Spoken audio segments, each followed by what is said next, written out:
세상 만물에는 모두 정해진 이치가 있는 법입니다. 하늘과 땅의 운행에 번성함이 있으면 반드시 쇠락함이 있고 사람의 자손이 번성함에도 흥함이 있으면 반드시 끊어짐이 있습니다. 미륵불께서 일찍이 도솔천에서 인간 세상을 내려다보시다가 말법시대 중생들의 자손이 귀해지고 가문의 대가 끊기는 것을 보시고는 비탄에 잠겨 말씀하셨습니다. 이는 하늘의 뜻이 아니라 사람의 마음이 불러온 것이다. 하지만 이 말씀 뒤에는 과연 어떤 놀라운 인과가 숨어 있는 것일까요? 어찌하여 천년 전의 예언이 지금 전 세계에서 현실이 되고 있는 것일까요? 자손의 대를 끊는다는 그 세 가지 뿌리는 혹시 지금 당신과 제 곁에서 일어나고 있는 일은 아닐까요? 청나라 건륭제 시절 강남 소주성 밖에 해명사라는 오래된 절이 있었습니다. 절에는 이른이 넘어 학처럼 흰머리에 아이처럼 맑은 얼굴을 한 해공이라는 덕망 높은 노스님이 머물고 있었습니다. 이 주지 스님은 불법에 정통할 뿐만 아니라 세상의 인과 이치에 통달하여 늘 그 지역 백성들의 근심과 어려움을 해결해 주곤 했습니다.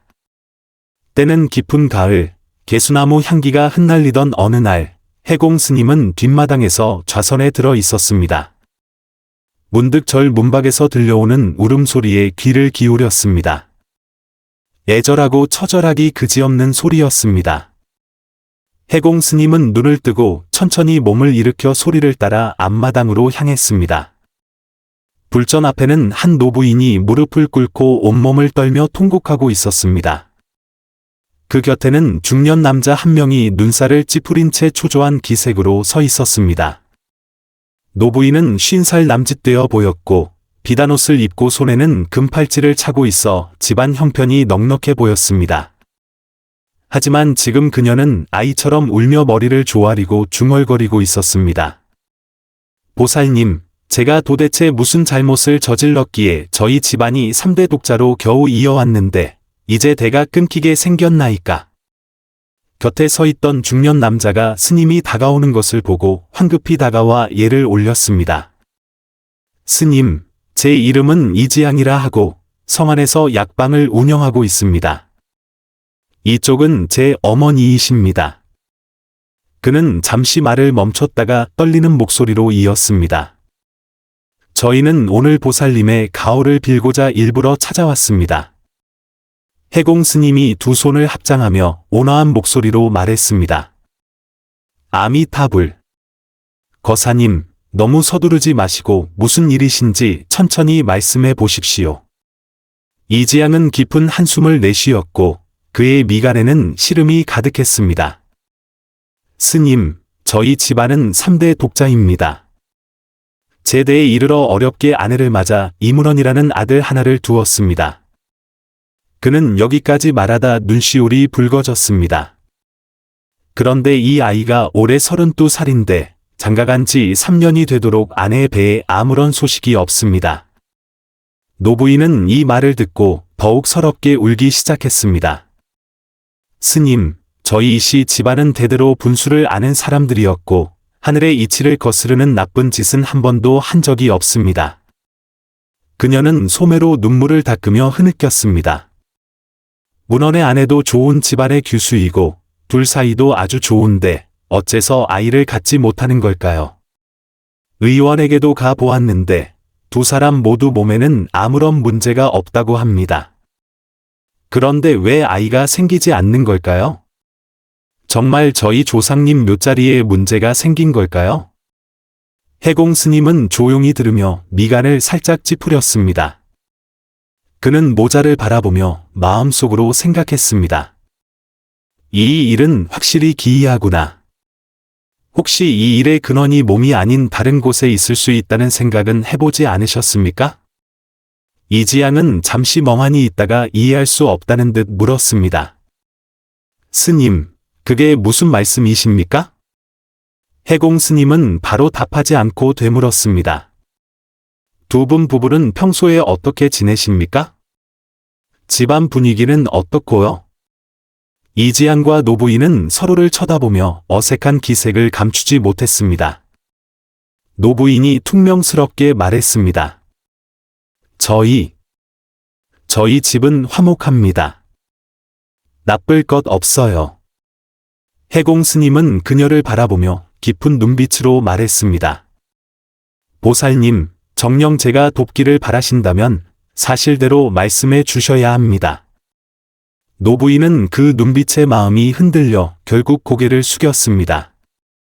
그게 가끔 제가 며느리와 말다툼을 좀 합니다.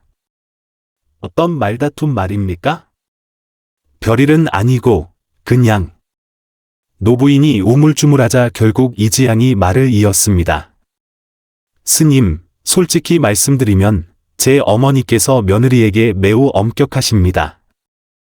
매일 며느리에게 이것저것 시키시고 조금이라도 마음에 들지 않으면 잔소리를 하십니다. 제 아내도 글을 배운 사람이라 가끔 말대꾸를 하면 어머니는 더 화를 내시고요. 노부인은 즉시 언짢아하며 말했습니다. 다 걔 잘되라고 그러는 거지. 여자는 마땅히 부녀자의 도리를 지키고 남편 내조하고 자식 키워야지 어디 할 말이 그렇게 많아. 게다가 시집 온 지 3년이나 됐는데 배에 아무 소식이 없으니 내가 한두 마디 하는 게 뭐 그리 잘못됐다는 거냐. 해공 스님은 여기까지 듣고 가볍게 한숨을 내쉬었습니다. 보살님, 미륵불께서 경고하신 바가 있다는 것을 아십니까? 노부인과 이지양은 모두 멍해졌습니다. 무슨 경고 말씀이신지요? 해공 스님이 천천히 입을 열었습니다. 미륵불께서 말씀하시길 말법 시대의 중생의 자손이 귀해지고 가문이 쓰러지는 것은 하늘의 뜻이 아니라 사람의 마음 때문이라 하셨습니다. 그 중에는 자손의 대를 끊는 3가지 큰 원인이 있습니다. 그리고 댁은 아마도 그 첫 번째를 범하고 있는 듯합니다.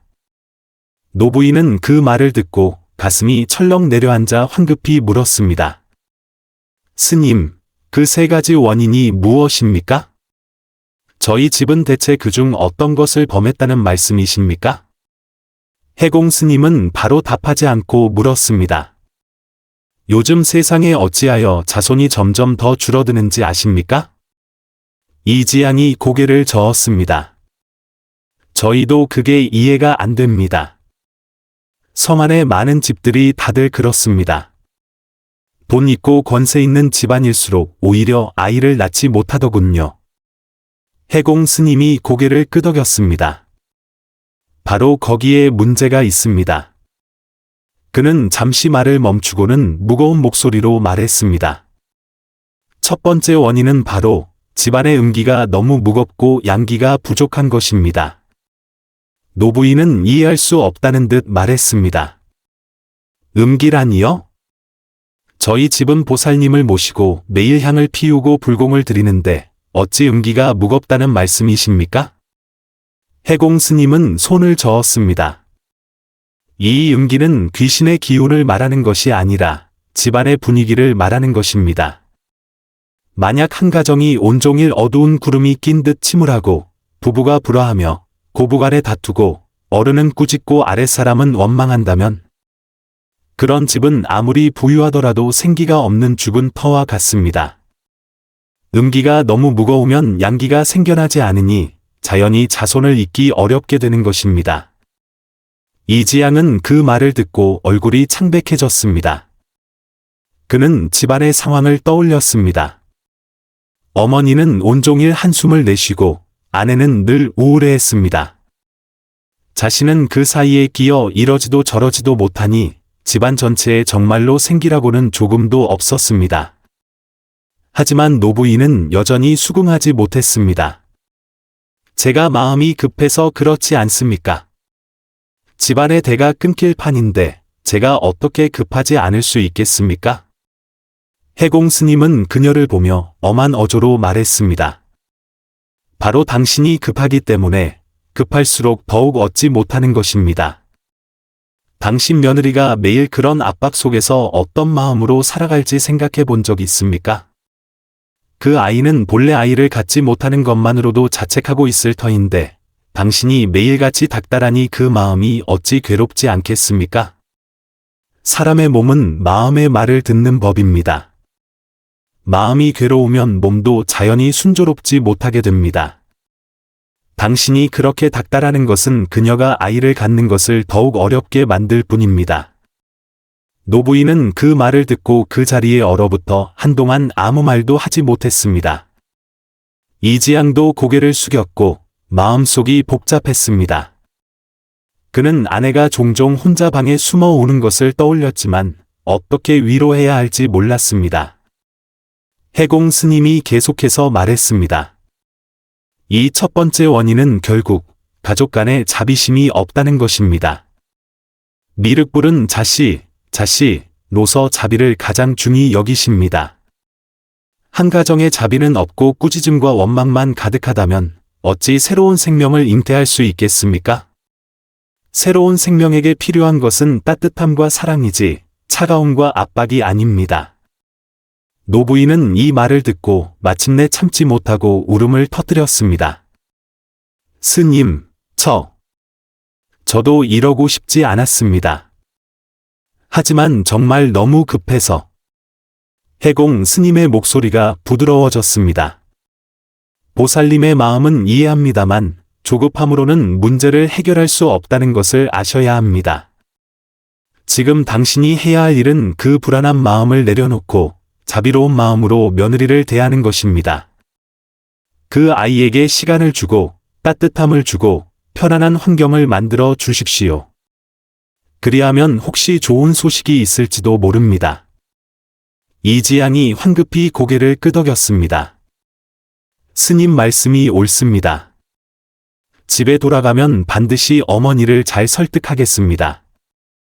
노부인도 눈물을 닦으며 흐느끼며 말했습니다. 제가 고치겠습니다. 해공 스님이 고개를 끄덕이고는 말했습니다. 하지만 이것은 첫 번째 원인일 뿐입니다. 두 번째 원인이 또 있는데 이는 더욱 은밀하지만 마찬가지로 치명적입니다. 이지양과 노부인은 모두 멍해졌습니다. 두 번째가 또 있다고요? 해공 스님은 그들을 바라보며 천천히 입을 열었습니다. 두 번째 원인은 바로 물질적인 것을 지나치게 추구하고 정신적인 것을 소홀히 하는 것입니다. 이지양이 이해할 수 없다는 듯 물었습니다. 스님, 그게 무슨 말씀이십니까? 저희 집이 그리 부유한 것도 아니고 그저 작은 장사를 해서 먹고 살만할 뿐입니다. 해공 스님이 고개를 저었습니다.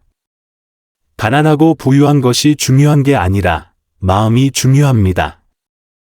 요즘 세상은 모두가 더 많은 재물, 더 큰 집, 더 나은 삶을 추구합니다. 하지만 그런 것들을 추구하는 과정에서 무엇을 잃어버렸는지는 생각해 본 적 있습니까? 이지양은 깊은 생각에 잠겼습니다. 그는 지난 몇 년간 약방을 키우기 위해 온종일 바쁘게 뛰어다녔던 것을 떠올렸습니다. 아침 일찍 나가 밤늦게 돌아오며 아내와 이야기할 시간조차 거의 없었습니다. 함께 산책하거나 꽃 구경을 하거나 소소한 일상을 나누는 것은 말할 것도 없었습니다. 노부인 또한 온종일 어떻게 돈을 모으고 어떻게 손주에게 물려줄 재산을 마련할지만 생각했던 것을 떠올렸습니다. 정작 며느리의 마음에는 한 번도 관심을 두지 않았습니다. 그녀가 무엇을 좋아하고 무슨 생각을 하는지 말입니다. 해공 스님은 그들의 표정을 보고 이미 무언가 깨달았음을 알았습니다. 미륵불께서 말씀하시길 말법 시대에는 중생이 모두 물질적인 욕망에 얽매여 생명의 본질을 잊는다고 하셨습니다. 생명의 본질이 무엇입니까? 그것은 대를 잇는 것, 사랑, 그리고 연결입니다. 하지만 요즘 사람들은 대를 잇는 것을 임무처럼 여기고 사랑을 거래처럼 여기며 연결을 부담으로 여깁니다. 부부 사이는 온종일 먹고 사는 문제로 바빠서 제대로 된 시간을 함께 보내지 못합니다. 같은 침상에 누워도 마음은 천리, 만리 떨어져 있습니다. 이런 부부가 어찌 새로운 생명을 잉태할 수 있겠습니까? 이지양은 그 말을 듣고 안색이 더욱 어두워졌습니다.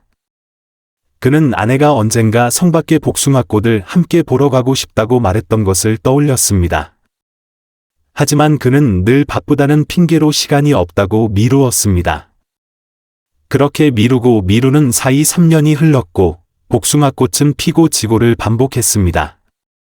하지만 그들은 단 한 번도 함께 보러 가지 못했습니다. 노부인 또한 며느리가 막 시집왔을 때 새 옷을 한 벌 지어주겠다며 기뻐했던 것을 떠올렸습니다. 하지만 그녀는 며느리의 솜씨가 좋지 않을 것이라며 차라리 옷가게에 가서 사는 게 낫다고 말했습니다.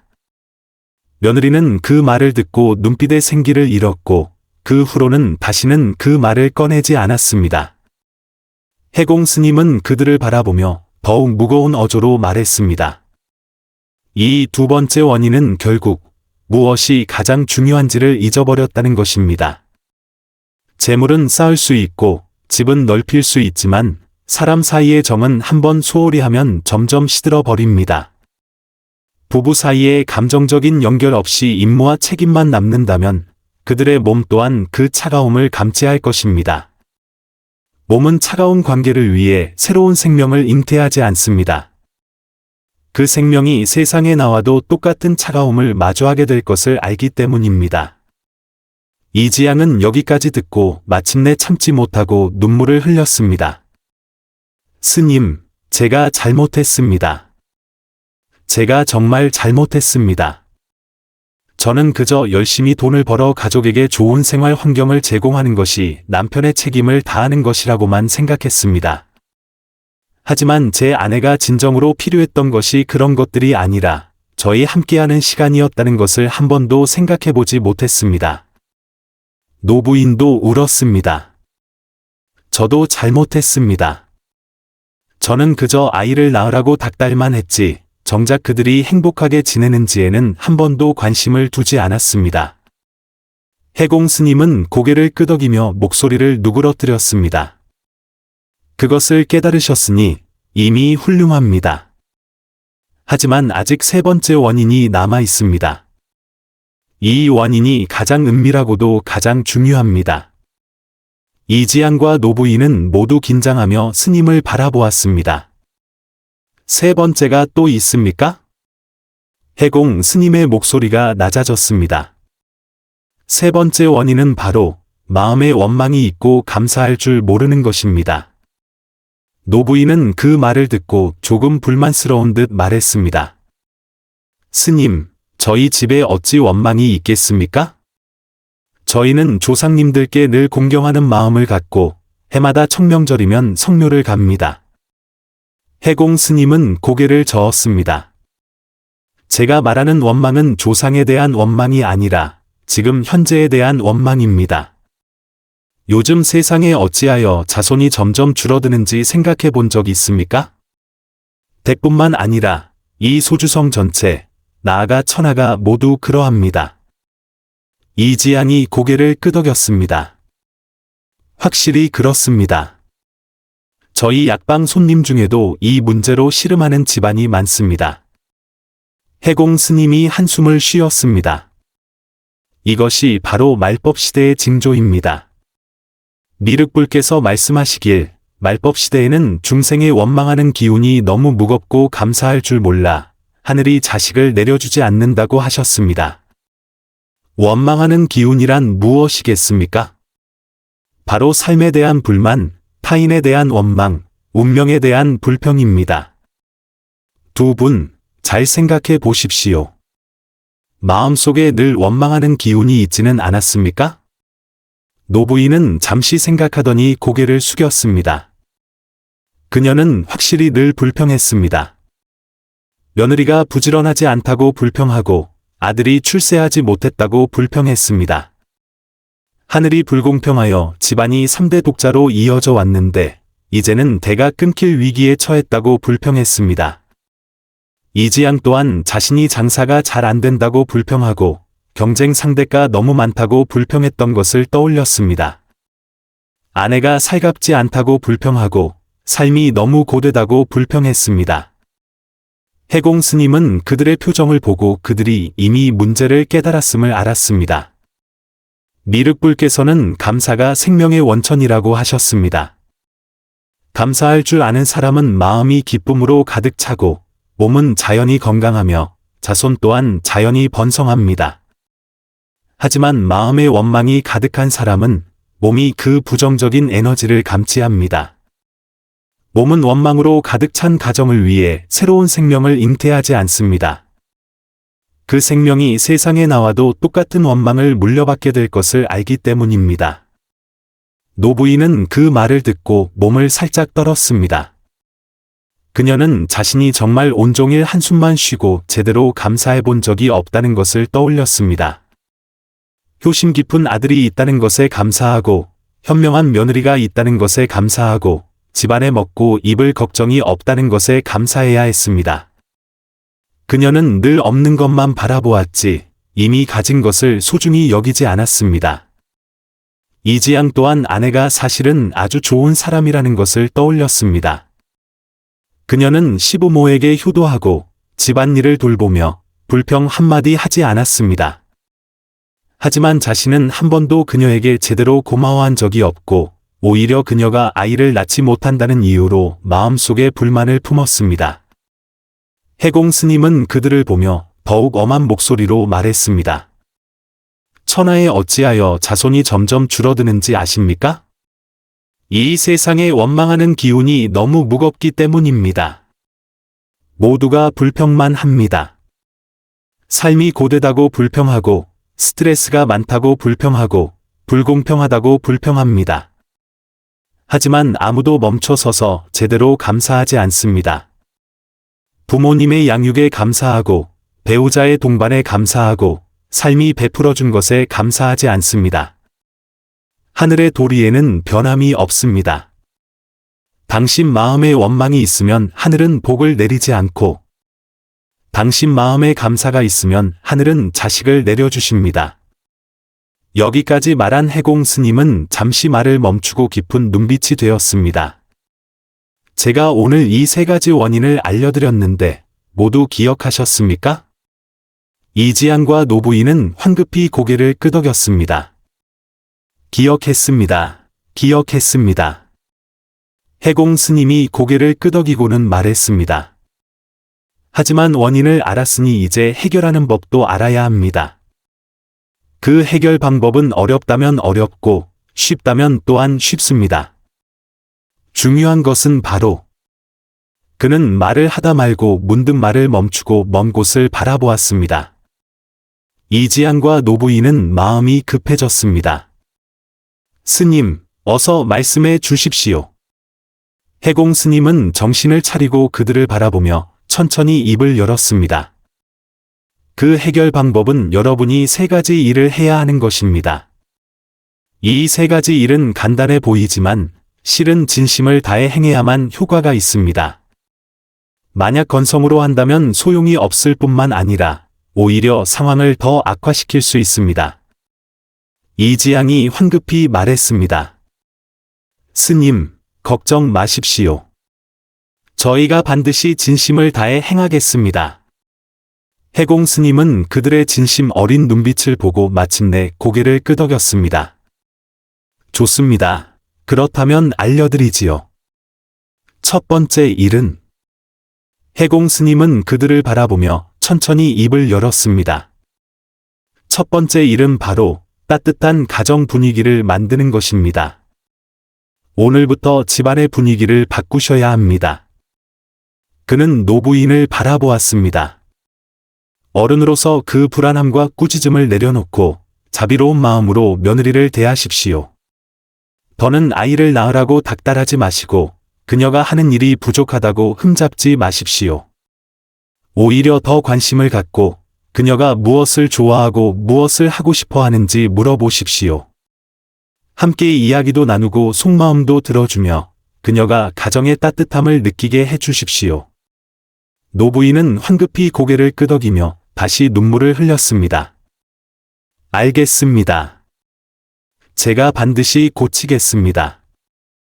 해공 스님은 다시 이지양을 바라보았습니다. 남편으로서 아내와 더 많은 시간을 함께 보내십시오. 늘 바쁘다는 핑계로 함께하는 시간을 미루지 마십시오. 장사가 아무리 중요해도 아내보다 중요하지는 않습니다. 매일 시간을 내어 함께 산책하고 대화하고 그녀가 좋아하는 일을 하십시오. 그녀가 당신이 아이를 낳는 임무를 완수하기 위해 함께 있는 것이 아니라 진심으로 그녀를 사랑하고 소중히 여기고 있음을 느끼게 해주십시오. 이지양은 힘껏 고개를 끄덕이며 목이 메었습니다. 알겠습니다.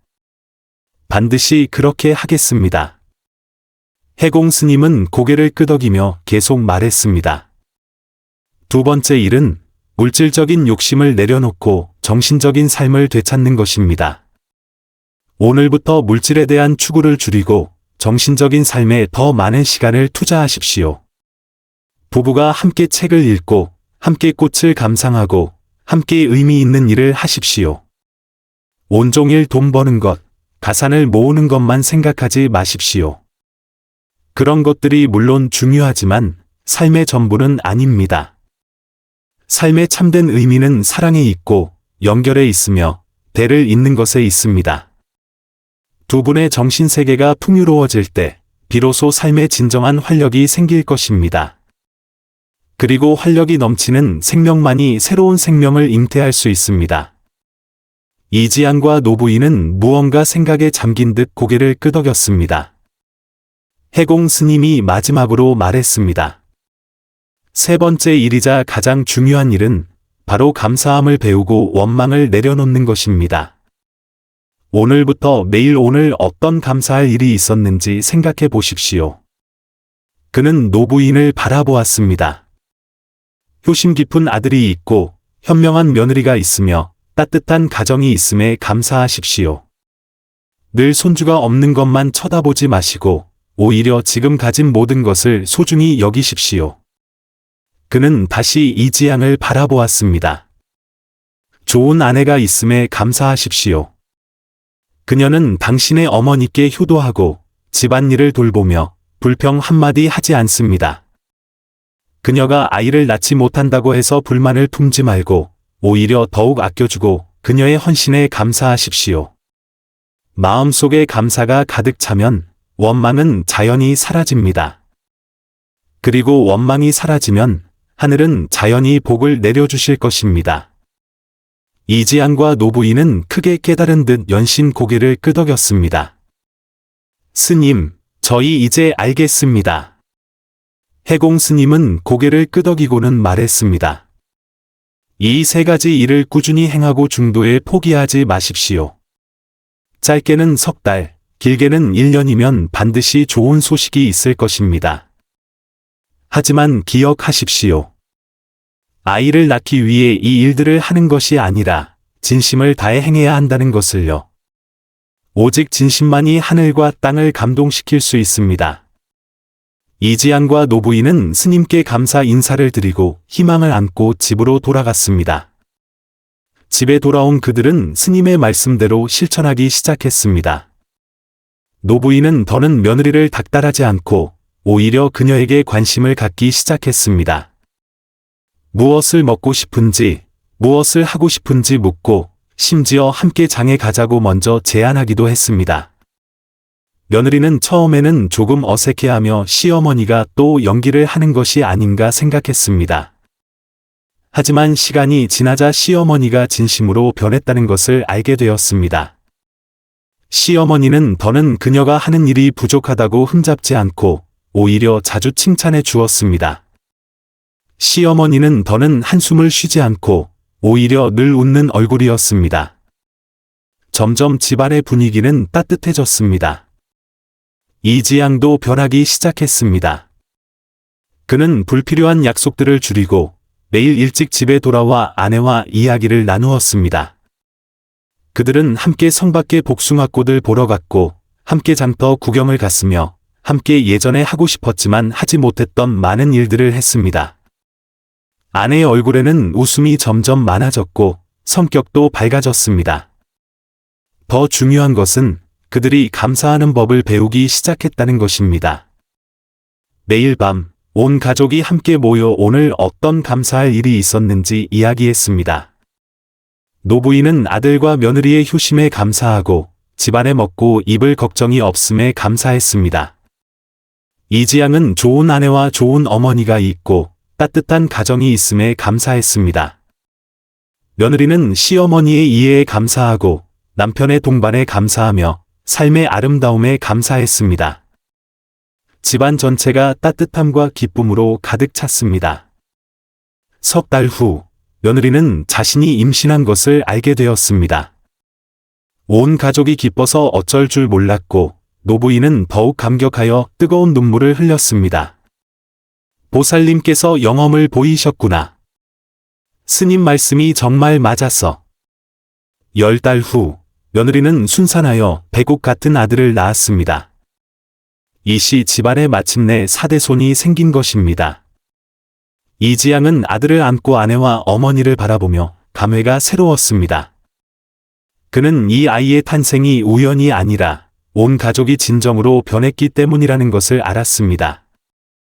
그들은 자비로운 마음으로 따뜻한 가정을 만들었고 진심 어린 동반으로 감정의 연결을 되찾았으며 감사하는 마음으로 원망을 몰아냈습니다. 이것이야말로 진정한 하늘은 선한 사람을 돕는다는 것이었습니다. 100일날 이지양은 아내와 아이를 데리고 다시 해명사를 찾았습니다. 그들은 해공 스님의 가르침에 대한 은혜를 직접 갚고 싶었습니다. 해공 스님은 이 가족을 보며 인자한 미소를 지었습니다. 훌륭하고 훌륭하도다. 여러분이 오늘과 같은 날을 맞이한 것은 모두 스스로의 노력 덕분입니다. 이지양이 공손하게 말했습니다. 스님의 가르침이 아니었다면 저희는 아직도 혼란 속에서 헤매고 있었을 겁니다. 스님, 아직 풀리지 않은 의문이 하나 있어 여쭙고 싶습니다.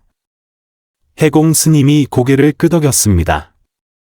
무엇이든 말씀해 보십시오. 이지양은 잠시 망설이다가 물었습니다. 스님, 어찌하여 요즘 천하의 자손이 점점 줄어드는 것입니까? 정말로 말법 시대가 온 것입니까? 해공 스님은 한숨을 쉬며 먼 곳을 바라보았습니다. 말법 시대란 불법이 사라지는 것을 뜻하는 것이 아니라 사람의 마음이 길을 잃는 것을 뜻합니다. 요즘 세상은 모두가 부와 지위, 명성을 좇느라 생명의 본질을 잊어버렸습니다. 생명의 본질이 무엇입니까? 사랑이고 대를 잇는 것이며 연결입니다. 하지만 요즘 사람들은 대를 잇는 것을 임무처럼, 사랑을 거래처럼, 연결을 부담처럼 여깁니다. 가정은 더 이상 따뜻하지 않고, 부부는 더 이상 사랑하지 않으며, 어른은 더 이상 자비롭지 않고, 아랫사람은 더 이상 감사하지 않습니다. 이런 세상에서 어찌 새로운 생명이 태어날 수 있겠습니까? 그는 잠시 말을 멈추고는 무거운 목소리로 말했습니다. 미륵불께서 말씀하시길 말법 시대의 자손이 귀한 것은 하늘의 뜻이 아니라 사람의 마음 때문이다라고 하셨습니다. 이를 바꾸려면 오직 자기 자신부터, 가정부터 시작하는 수밖에 없습니다. 자비로운 마음으로 가족을 대하고 진심으로 관계를 가꾸며 감사하는 마음으로 삶을 바라보아야 합니다. 그리해야만 이 말법의 재앙을 이겨낼 수 있을 것입니다. 이지양은 그 말을 듣고 무언가 생각에 잠긴 듯 고개를 끄덕였습니다. 그는 문득 한 가지 일이 떠올랐습니다. 스님, 제게도 똑같이 결혼한 지 여러 해가 되었지만 아이가 없는 친구가 하나 있습니다. 제가 스님께서 하신 이 말씀을 그에게 전해도 되겠습니까? 해공 스님이 미소 지으며 말했습니다. 물론입니다. 이 말은 본래 제가 천하 사람들에게 전하고 싶었던 말입니다. 하지만 기억하십시오. 가장 중요한 것은 이 이치를 아는 것이 아니라 진정으로 실천하는 것입니다. 많은 사람들이 가족에게 잘해야 하고 더 많은 시간을 함께 보내야 하며 감사할 줄 알아야 한다는 것을 압니다. 하지만 진정으로 그렇게 할 수 있는 사람이 과연 몇이나 되겠습니까? 사람의 마음을 바꾸기 가장 어려운 것은 몰라서가 아니라 알고도 행하지 못하는 것입니다. 이지양이 정중하게 고개를 끄덕였습니다. 스님 말씀이 옳습니다. 그들에게 반드시 진심으로 실천해야 한다고 전하겠습니다. 해공 스님은 그를 보며 깊은 눈빛으로 말했습니다. 내가 왜 그대들에게 이 말을 하는지 아십니까? 이지양이 고개를 저었습니다. 해공 스님이 천천히 말했습니다. 이는 그대들 한 가정의 문제일 뿐만 아니라 천하 전체의 문제이기 때문입니다. 요즘 세상은 태어나는 아이가 점점 줄어들어 가문이 쇠하고 인구가 줄고 있습니다. 이대로 가다가는 100년 뒤에는 어떤 세상이 될지 알 수 없습니다. 미륵불께서는 자비로우시어 중생이 이와 같이 되는 것을 원치 않으시기에 제 꿈에 나타나 이 말을 세상에 전하라고 하셨습니다. 이지양은 그 말을 듣고 마음이 숙연해졌습니다. 그런 깊은 뜻이 있었군요. 이제 알겠습니다. 저는 반드시 이 말씀을 더 많은 사람에게 전하여 더 많은 가정이 이 어려움을 극복할 수 있도록 하겠습니다. 해공 스님은 고개를 끄덕이고는 말했습니다. 하지만 기억하십시오. 이 세 가지 원인은 비단 아이를 구하는 데에만 적용되는 것이 아닙니다. 이것들은 사람으로서 살아가고 처신하는 근본이기도 합니다.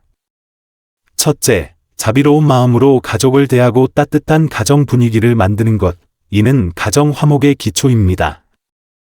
둘째, 물질적인 욕심을 내려놓고 정신적인 삶을 되찾는 것, 이는 인생 행복의 열쇠입니다. 셋째, 감사함을 배우고 원망을 내려놓는 것, 이는 마음 평화의 근본입니다. 이 세 가지를 행할 수 있다면 자손을 얻을 수 있을 뿐만 아니라 행복하고 원만한 인생을 얻을 수 있을 것입니다. 이지양은 공손하게 3번 절을 올렸습니다. 스님의 가르침을 받았습니다. 이 말씀을 반드시 마음에 새기겠습니다. 해공 스님은 그를 일으켜 세우며 인자하게 말했습니다. 가보십시오. 지금 가진 모든 것을 소중히 여기며 잘 살아가십시오. 기억하십시오. 삶은 수행이지 거래가 아닙니다. 당신이 진심으로 삶을 대하면 삶은 자연히 복으로 보답할 것입니다. 이지양의 가족이 떠난 후 해공 스님은 절 문 앞에 서서 멀어져가는 뒷모습을 바라보며 가볍게 한숨을 쉬었습니다. 그는 미륵불께서 자신에게 하셨던 말씀을 떠올렸습니다. 말법 시대의 중생이 모두 고통받는 것은 천재지변 때문이 아니라 사람으로 인한 재앙 때문이다. 사람의 마음이 길을 잃고 가정이 깨지며 감정이 메마르고 원망이 들끓는다. 이런 세상이니 자손은 자연히 귀해지고 가문은 자연히 쓰러지는 것이다. 이를 해결하려면 오직 마음에서부터 시작해야 한다. 자비로운 마음으로 가족을 대하고 진심으로 관계를 가꾸며 감사하는 마음으로 삶을 바라보아라. 그리해야만 생명의 불꽃이 다시 타오르고 대를 잇는 길이 끊이지 않을 것이다. 해공 스님은 선방으로 돌아와 붓을 들어 화선지에 3줄의 글을 썼습니다. 집안이 따뜻하면 자손은 저절로 오고, 마음이 연결되면 생명은 이어지며, 감사를 품으면 복은 스스로 이른다. 글을 다 쓴 후, 그는 이 3줄을 바라보며 중얼거렸습니다. 부디 세상 사람들이 이 이치를 깨달아 가문이 쓰러진 뒤에야 후회하는 일이 없기를.